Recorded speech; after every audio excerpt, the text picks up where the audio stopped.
In this video, I'm going to teach you how to activate TracFone BlueView 5. It's a very easy process, so make sure to follow along. In this video, I'm going to teach you how to properly activate any TracFone SIM or device that you have. To do this, visit the official website. So go to TracFone, and once you arrive at this page, use the Activate option at the top of the screen. This is where you will be able to activate any TracFone device or SIM that you have. Usually there will be a message here by their customer service, but you can ignore this and you can activate the device on your own. So you will see two main options for activation. If you have a new phone, so a phone that you purchased through TracFone, or the option to keep your own phone, so unlocked phones you're bringing to TracFone. So choose the one that suits you. Regardless of which one you select, you will be able to input the zip code related to your area to confirm that you either want to keep your phone or that you want a new one.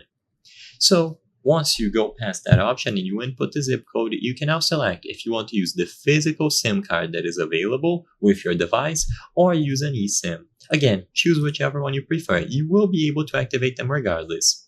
If your phone is eSIM compatible, you can follow the instructions here by going over to the general settings, choosing about, and you will be able to activate it with the electronic SIM, which doesn't require a physical SIM.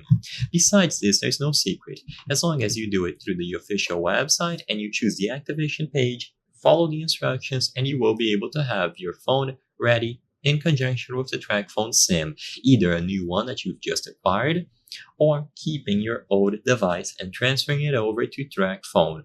If this option is not available or you want additional help, you can call them at the number listed here or use the customer support at the bottom right corner of the screen. I hope I was able to help you on how to activate TracFone BlueView 5. If this video helped you, please be sure to leave a like and subscribe for more very easy tips. Thank you for watching.